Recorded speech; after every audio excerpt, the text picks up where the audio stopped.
오늘 본문 말씀은 사도행전 4장 32절 37절까지의 말씀입니다. 믿는 무리가 한 마음과 한 뜻이 되어 모든 물건을 서로 통용하고 자기 재물을 조금이라도 자기 것이라 하는 이가 하나도 없더라. 사도들이 큰 권능으로 주 예수의 부활을 증언하니 무리가 큰 은혜를 받아 그 중에 가난한 사람이 없으니 이는 밭과 집 있는 자는 팔아 그 판 것의 값을 가져다가 사도들의 발 앞에 두매 사도들이 각 사람의 필요를 따라 나누어 줌이라.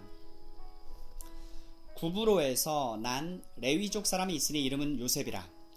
사도들이 일컬어 바나바라 번역하면 위로의 아들이라 하니 그가 밭이 있음에 팔아 그 값을 가지고 사도들의 발 앞에 두니라. 아멘. 본 말씀을 가지고 우리가 장차 받을 상급보다 더 중요한 것은 이라는 제목으로 말씀을 증거하겠습니다. 불과 며칠 전 오순절날 성령 강림으로 충만케 되어진 일이 있었습니다. 베드로가 오순절의 의미를 설교하였을 때 3,000명이 회심을 해서 예수를 믿게 되었고요. 예수의 몸된 교회로 들어오는 역사가 있었습니다. 그때 신자들의 생활, 교회의 생활상이 어떻게 나타났습니까? 사도행전 2장 44절 이하에 믿는 사람이 다 함께 있어 모든 물건을 서로 통용하고 또 재산과 소유를 팔아 각 사람의 필요를 따라 나눠주며 날마다 마음을 같이하여 성전에 모이기를 힘쓰고 모든 물건을 서로 나누었습니다. 통용했습니다. 지난날의 삶의 방식은 확실히 자기의 소유를 주장하는 것이었습니다. 모든 인간이 그렇습니다. 하지만 이 땅의 부귀영화도 영광이지만 천국이라고 하는 더 큰 영광, 하나님 가족 공동체라고 하는 훨씬 더 탁월한 영광을 경험하게 되니까요. 지금 내가 가진 물건, 자기 소유 주장이 중요한 게 아니더라는 것입니다. 대신에 우리가 서로 한 형제로구나, 한 가족이구나, 바로 이게 중요해졌습니다. 그리고 바로 이 점이 그리스도인의 윤리와 행실을 다루는 로마서 14장에서도 사도 바울이 강조했던 그 요점이 아닐 수 없습니다. 로마서 14장 몇 구절을 봉독하겠습니다. 10절 말씀, 네가 어찌하여 네 형제를 비판하느냐, 어찌하여 네 형제를 업신여기느냐, 우리가 다 하나님의 심판대 앞에 서리라. 13절, 그런즉 우리가 다시는 서로 비판하지 말고 도리어 부딪힐 것이나 거칠 것을 형제 앞에 두지 아니하도록 주의하라. 15절, 만일 음식으로 말미암아 네 형제가 근심하게 되면 이는 네가 사랑으로 행하지 아니함이라. 그리스도께서 대신해서 죽으신 형제를 네 음식으로 망하게 하지 말라. 21절 하반절, 무엇이든지 네 형제로 거리끼게 하는 일을 아니함이 아름다우니라. 신앙이 좋다는 것은 오직 예수만, 죄인이 구원받아 거룩한 하나님께로 간다 라는 사실을 믿는 자마다 그리스도 신자죠. 이제는 우리가 남이 아니라 그리스도 신자들 간에는 형제가 되었다, 하나님의 가족이 되었다 라고 하는 이 사실을 인식하는 것입니다. 그리고 그에 걸맞게 행동하는 것이라고 성경은 명백하게 증거합니다. 오늘 본문 말씀은 교회가 합심 기도를 한 이후의 이야기입니다. 이들은 재차 충만을 받습니다. 성령 충만입니다. 하늘의 은혜를 경험했습니다. 결과 오늘 본문 내용이 신자의 삶, 교회 생활에 전개가 된 것입니다. 그런데 전혀 낯설지가 않습니다. 앞서 그 오순절 성령 강림이 있었던 때에 사도 배우 베드로가 설교를 했고 그 이후에 교회 생활상이 천국에서의 모습, 사도행전 2장에 기록이 되어 있어요. 42절 이하 47절에. 근데 그것과 똑같은 모습이 오늘 본문에 또 기록이 되어 있기 때문에 낯설지 않습니다. 늘 이 땅에 국한되는 그 영광에 매여서 살다가 하나님의 전적인 은혜의 역사로 영원한 영광을 경험하면 나타나는 결과가 있습니다.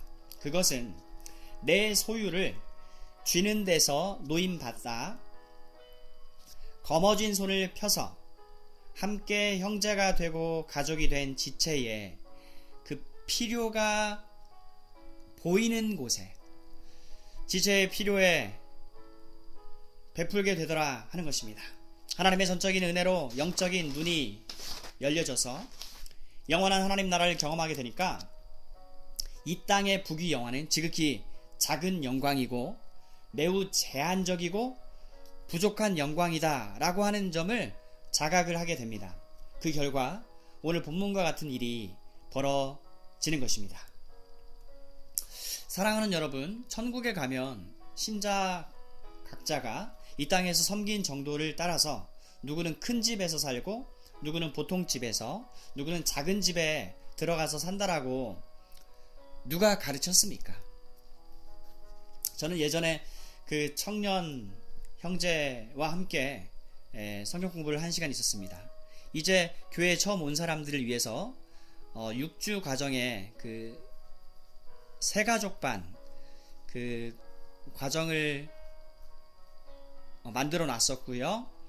그 6번째가 이제 마지막 주인데 그때는 제가 직접 같이 그간 배운 내용들을 요약할 겸 이제 6주간의 과정을 수료하면 그 새가족을 전담으로 맡아서 양육하는 일이 없어지고 이 점은 역으로 말하면 이제 신앙에 있어 홀로서기를 해야 되기 때문에 마지막 주에는 경건의 시간이다 라고 하는 말씀과 기도로 주님과 홀로서기가 아니죠. 사실은 주님과 항상 우리는 같이 하지만 사람과 사람 사이로 지면 혼자이지만 주님과 이 경건의 시간 말씀과 기도 시간을 통해서 이제 혼자 굳건하게 탄탄하게 세워질 수 있도록 조금이나마 도움을 주기 위한 그런 마지막 점검 시간이에요. 그래서 그 복음에 관한 내용들은 첫째 주에 이루어지죠. 왜냐하면 이분이 다음번에 또 온다라는 보장이 없으니까 첫째 주에는 다짜고짜 뭐 첫째 주부터 복음을 바로 이렇게 그 뭡니까 그 낯익은 듯한 설익은 듯한 막 그 복음을 막 전하냐 그렇게 생각할 수도 있지만 다음 주에 이제 안 나올 수도 있으니까 그리고 우리에게는 내일이란 기약이 없으니까 복음을 일단 교회에 왔으니까 들려주자 해서 1주차에 하지요.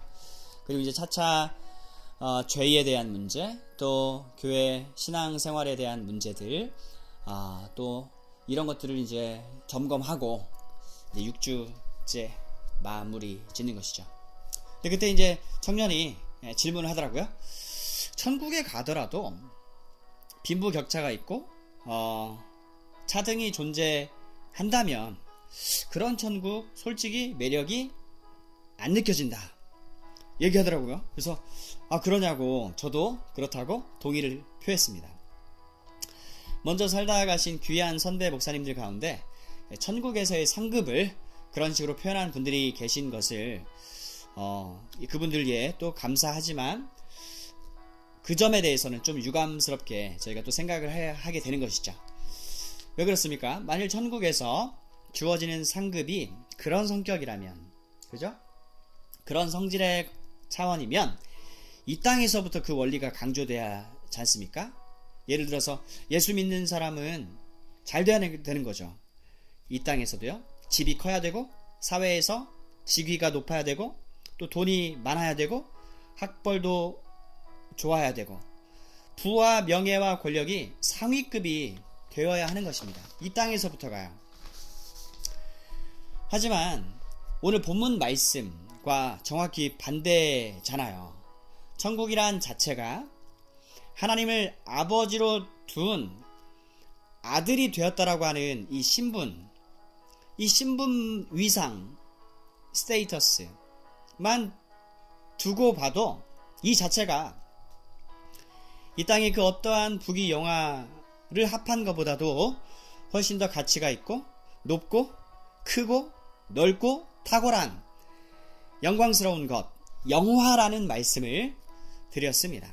만일 우리 소유의 크기가 천국에서 받을 상급과 비례하는 것이라고 한다면 오늘 이 본문에 기록되어진 사람들, 천국을 경험한 사람이라고 했죠? 성령의 기가 막힌 은혜와 그 충만한 기쁨을 체험한 사람들이라고 했죠? 근데 이 사람들이 보인 행동은 자기 주머니를 터는 일이었죠? 이런 일이 어떻게 생깁니까? 안 맞는 것이죠. 그죠? 예수 안 믿어도 이 땅에서 큰 집, 호화 저택에서 사는 사람들 많습니다. 세상에서 잘 나가는 사람들이 수두룩하죠. 그런데 성경은 하나님 아들 되었고 하나님 나라 시민권을 소지한 너희들아, 너희는 악인들의 형통을 부러워하지 말고 또 정말 기뻐할 것이 있다면 이것들로 인해서 기뻐해라. 뭐냐면 너희 이름이 천국에 등록이 되었다. 예, 그 사실로 인해서 기뻐해라. 예수님이 말씀하셨어요. 참고로 이 성경에서 악인이라는 말을 할 때 사람들이 흔히 생각하는 나쁜 짓, 또 못되고 악한 짓을 하는 사람을 가리키는 말이 아니고요. 의인과 반대되는 말이에요. 누가 의인입니까? 예수를 믿어서 하나님께로부터 의롭다함을 받은 사람, 즉 예수 신자가 의인이잖아요. 그러니까 의인의 반대말은 악인은 뭐냐면 예수를 믿지 않는 사람, 하나님을 믿지 않는 불신자를 말하는 것이죠. 여러분, 그렇습니다. 우리는 하나님 안 믿는 사람들, 그분들이 이 땅에서 출세하고 성공하고 온갖 각종 부귀영화를 누리는 것에 대해서 부러워하지 않는 사람들이 되었습니다. 만일 그것들마저도 우리 예수 믿는 신자들이 부러워한다면 하나님 백성 성도들이 그런 것들을 마저도 욕심을 내고 부러워한다면 정말 저희는 나쁜 사람들이에요. 왜냐하면 예수 안 믿는 사람들의 그 부귀영화를 누리는 것은 그들의 전생의 존재 가운데 누릴 수 있는 최고의 영광이고 정말 그들은 지금 피크를 보내고 있습니다. 이미 정점을 찍었습니다. 그런데 문제는 뭐예요? 정점을 찍은 다음은 어떻게 되는 겁니까? 이제는 나빠지는 일만 남은 것입니다. 그들은 영락없이 일체 소망됨 없이 나락으로 떨어지게 됩니다. 때문에 이 일은 부러워할 일이 아니라 나보다 더 큰 것을 소유했더라고 해서 질투심을 가질 일이 아니라 도리어 매우 가엾고 불쌍하며 안타깝게 여길 일인 것입니다. 누가요? 우리 신자들은요. 우리 신자들에게는, 하나님의 백성 성도들에게는 말입니다. 그래서 저는 이제 그 형제와 그 마지막 6주차 시간을 이제 가지면서 한 시간 동안 쉬지 않고 입을 움직였던 것 같습니다. 이렇게 논박하고 논리적으로 설득하고 말로 이렇게 어떤 압도하려고 해서가 아니라 다만 제가 아는 성경 이야기를 풀어나갔습니다. 또 이때까지 소화를 해온 복음의 핵심을 나름 증거했어요. 그리고 이 청년이 예수를 그리스도로 믿으면 하나님의 자녀가 되고 함께 저랑 어떤 관계가 됩니까? 형제 지간이 되지 않습니까? 그렇게 되길 바라는 심정에서 하게 됐던 거예요. 이 다음에 주님 만나면 상 받아야지, 그런 의도에서 하지 않습니다. 우리들은요. 그죠? 그런 동기를 가지고 또 그런 마음으로 주님 일을 하지 않습니다. 왜냐하면 그럼 왜 하는데요? 안 할 수 없어서 그래요. 우리가 만약에 진리를 가지고 있다고 한다면 그 진리를 소개해 줘야 되고, 예수를 믿는 일 외에 다른 구원의 방법이 없다는 것을 우리는 확신하지 않습니까? 그렇다면 예수를 믿지 않으면 큰일이 나기 때문에 그들에게 사실을 전해주고 경고를 들려주는 일이잖아요. 그죠? 사도 바울의 표현대로 치자면 부득불 신자들은요, 복음 전하는 이 일은요, 부득불 내가 해야 하는 일이기 때문에 하는 거고요. 또 그렇게 하지 않으면 나에게 화로다. 그래서 하는 겁니다. 사도 바울의 표현을 빌렸어요. 벌을 안 받으려고 전하는 것도 아니고, 상 받으려고 전하는 것도 아니고, 벌이 무서워서 그런 거가 아니고, 진리이기 때문에, 복된 소식, 기쁜 소식, 복음이기 때문에 정말 말 그대로 들려줘야 되는 것이죠. 전하지 않을 수가 없는 것입니다. 예수 믿는 길 외에 구원 얻을 다른 방도가 없기 때문에 그렇습니다. 천국에 들어갈 다른 길이 없기 때문에 안 전할 수가 없는 것이죠. 지금 이제 자동차를 타고 운전을 하고 있는데 이 길 끝에는 영원한 사망, 영원한 형벌이라고 하는 그 낭떠러지가 기다리고 있다라고 하면, 여러분, 그 사실을 말을 안 해줄 수가 없는 것이죠. 어떻게 말합니까? 빨리 차선 변경을 해라. 즉 유턴해라. 그래서 하나님과 화목을 해라. 그래서 영원한 이 심판, 사망, 형벌로 치닫는 그 낭떠러지로 떨어지지 마라. 피하라. 이 말을 들려주는 것이지 않습니까? 천국의 은혜를 경험을 하면 우리는요, 우리의 소유를 내줄 수밖에 없습니다. 이제는 더 이상 우리가 남남이 아니라 형제이기 때문에 그렇습니다. 고린도후서 8장 13절 14절 말씀에 이는 다른 사람들은 평안하게 하고 너희는 곤고하게, 즉 쪼들리게 하려고 하는 것이 아니다. 균등하게 하려 하는 것이다. 이제 너희의 넉넉한 것으로 그들의 부족한 것을 보충하는 것은 후에는 그들이 넉넉한 것으로 너희의 부족한 때에 부족한 것을 보충해서 여전히 뭡니까? 균등하게 하려는 것이다. 여기 어디에도 뭐 큰 집에 살 거다, 누구는 좀 작은 집에서 살 거다라고 하는 이런 식의 차별 이야기가 없습니다. 대신에 균등이라는 말을 쓰고 있어요. 구약 성경에도 출애굽기 16장 18절에 오멜로 되어 본즉, 즉 그 양을 재어 본즉, 부피를 재어 보니까 많이 거둔 자도 남음이 없고, 이게 이제 하늘에서 하나님께서 내려주신 그 만나 이야기예요. 많이 거둔 자도 남음이 없고 적게 거둔 자도 부족함이 없이 각 사람은 먹을 만큼만 거두었더라. 다시 신약성경 고린도후서 8장 15절 기록된 것과 같이 많이 거둔 자도 남지 아니했고 적게 거둔 자도 모자라지 아니하였느니라. 균등에 대한 얘기를 하고 있어요. 우리가 주님께 받을 상급이 없다는 말씀을 지금 드리는 건 아닙니다. 여러분, 상급이 있습니다. 성경이 증거하고 있어요. 우리가 그 상급이 어떠한 것인 줄 알지 못합니다. 하지만 주님께서 내가 너희에게 줄 상이 있다 말씀하니까 우리는 있다라고 믿습니다. 또한 우리가 아는 것은, 확실히 분명하게 아는 것은요, 예수를 믿은 사람들은 이제 무슨 지간이다? 서로가 형제다, 가족이다. 이거 압니다. 천국은 어떤 나라다? 사랑의 나라다. 서로를 향해서 군림하는 식의 왕노릇이 아니라 사랑으로 서로가 서로를 향해 종노릇합니다. 여러분, 예를 들어서 제가 A인데 B에게 정말 종과 같이 낮아져서 극진히 그 사람을 왕처럼 대우를 해줘봐요. C라는 사람이 A인 저에게 똑같이 종처럼, 종이 남을 섬기듯이 그러한 자세로 저를 극진히 존중을 해준다고 해보세요. 무슨 결과가 나타납니까? 서로가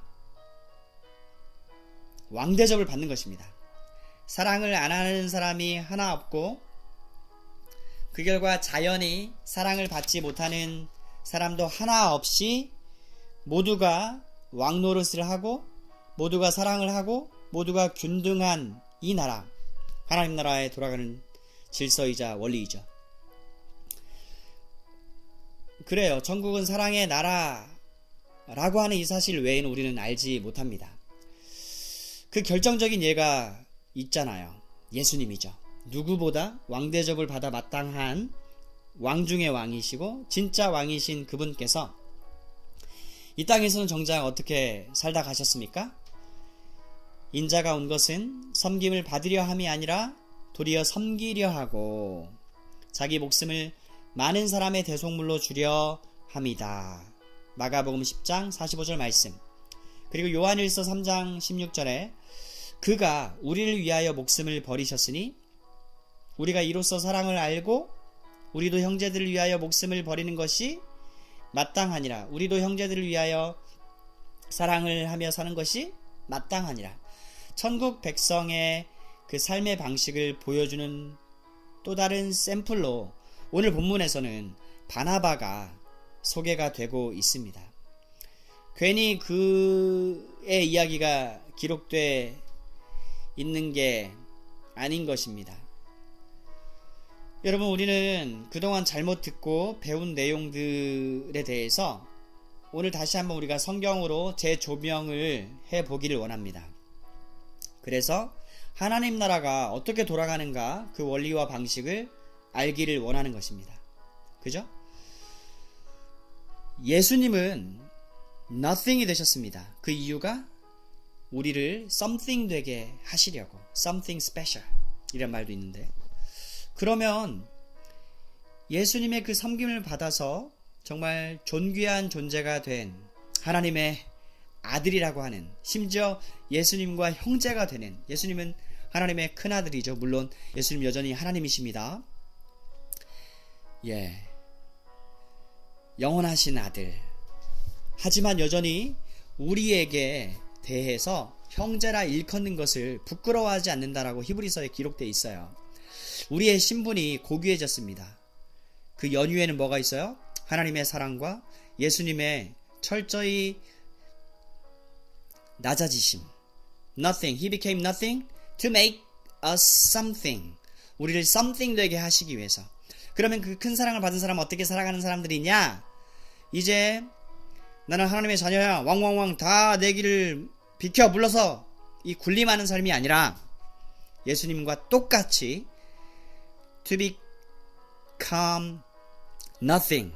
Why? To make others, in order to make others something special. Now, 이제 우리의 낮아짐을 통해서, 우리의 nothingness 통해서 다른 사람들을 something special로 되게 하는 그 삶으로 우리는 부름을 받았어요. 이게 영광된 거고 복된 것이에요. 예수 믿는 사람은 이 세상에서 정말 항상 최고의 자리 위치에 올라가서 남들을 이렇게 뭐랄까요, 오더를 내릴 수 있는 그런 사람이 돼야지만이 정말 하나님의 사랑을 받았다라고 하는 게 증거가 아니라 도리어 반대로 얘기하고 있잖아요. 예수님이 오신 것은 섬김을 받으려 함이 아니라, 받아 마땅하신 분인데 받으려 온 게 아니라 섬기려 한다. 심지어 나의 목숨을 기꺼이 너희에게 주려고 왔어 말씀하시고, 하나님의 그 사랑을, 예수님의 그 사랑을, 은혜를 받은 사람은 어떻게 살아가라고? 내가 너희를 사랑한 것 같이 너희도 서로 사랑하라. 예수님이 우리를 어떻게 사랑했다고요? 자기 목숨을 내어주면서 사랑했죠. 자기가 기꺼이 nothing이 됐어요. 섬김을 받으려 하지 않고 섬기려 하고. 그 황금률 말씀 있잖아요. 대접을 받으려거든 내가 대접을 받고자 하는 대로 남을 섬겨라. 이 원리대로 살아가는 삶이에요. 근데 이 삶은 비굴하고 어떤 그런 초라해지는 삶이 아니라 진짜 이게 왕답게 사는 삶이라는 것이죠. 우리가 서로를 향해서 종노릇을 했을 때 우리는 모두가 다 왕 대접을 받는, 왕 노릇을 함께하는 그러한 삶의 방식으로 부름을 받았어요. 그렇기 때문에 우리의 교회에게는 숙제가 있지 않습니까? 우리는 교회도 어차피 뭐 사람들의 모임이니까 그럴 수밖에 없어가 아니라, 물론 우리가 지금 하는 얘기들은 어떤 이 땅에 완벽한 교회가 있겠습니까? 천국이 아닌데요? 없지요. 하지만 하나님께서, 예수님께서 우리에게 보여주신 이 천국의 그 삶, 돌아가는 원리, 방식을 교회는 계속해서 추구해야 되는 것이죠. 그죠? 우리는 보통 이 얘기는 뭡니까? 결국 나 자신부터가 이 예수님의 삶의 방식을 이해했다고 하면 나 자신부터가 뭐가 돼요? nothing이 되고 다른 사람을 위해서 정말 존귀한 자로 하나님의 사랑을 받는 정말 존귀한 존재들이잖아요. 거기에 걸맞게 대접을 해주는 그 삶을 우리가 살아야 한다는 것이죠. 오늘 이 바나바는 그 이름 뜻이 위로의 아들이라고 나와 있습니다. 우리 크리스찬들은 뭐 하는 사람들이냐면 남들을 위로하는 사람들이에요. 격려해주는 사람들이에요. 하나님 나라의 이 소망을 들려주는 사람들이에요. 힘을 실어주는 사람들이에요. 용기를 내도록 북돋는 사람들이에요. 바나바가 오늘 그 모습을 보여주고 있습니다. 이름만 위로의 아들이라는 뜻이 아니라 그의 삶의 행적이 자신의 재산을 팔아서 정말 기꺼이 필요가 있는 하나님 가족 공동체 안에 있는 형제 지체를 위해서 베풀었던 모습이 기록이 되어 있습니다. 정말 이런 마음을 갖는다는 자체가 우리가 받을 수 있는 복 중에 최고의 복을 받은 것이고, 예수 믿는 사람들의 삶의 방식은 바로 이와 같은 놀라운 그 삶의 수준으로 우리가 부름을 받았어요. 우리는 서로를 향해서 경쟁하고 내가 살기 위해서 남을 짓밟는 그 이 세상에 돌아가는 원리대로 부름받지 않았습니다. 예수님처럼 우리가 가진 모든 것을 기꺼이 남에게 주는 거예요. 예수님, 사람에게 소중한 건 목숨이잖아요. 가장 소중한 그 목숨을 기꺼이 우리에게 내어주셨습니다. 하나님은 자신의 정말 전 존재인 가장 소중한 아들을, 하나뿐인 아들을 우리를 위해서 기꺼이 내어주셨잖아요. 이 큰 사랑과 큰 은혜를 받은 사람들이 그리스도인, 두 글자로 신자, 성도, 바로 우리들 이야기가 되었기 때문에 우리의 남은 삶이 우리의 가진 것을 우리 지체들에게 그 액수와 관계없이 우리의 마음이 늘 그쪽으로 열려 있기를 원하고요. 그 마음을 갖는다는 자체가 이미 복을 받은 거다. 왜냐하면 모든 사람이 그런 마음을 가지고 살아가는 것이 아니니까. 우리의 마음은요, 정말 이 바나바와 같이, 사도 바울과 같이, 또 뭐랄까요, 이 모든 정말 예수님의 이 길을 따라갔던 제자들의 모습과 같이, 가장 또 우리 예수님과 같이 그런 복된 넉넉한 마음 우리가 가지고 그렇게 살아갈 수 있기를 진심으로 소망을 합니다. 정말 이 복된 마음 가지는 것, 또 이 삶의 방식으로 살아가는 것, 정말 우리의 삶의 주제이자 또 우리의 유일한 단 한 가지 소원이 되었으면 좋겠습니다. 예수님의 이름으로 축복합니다. 말씀을 마칩니다.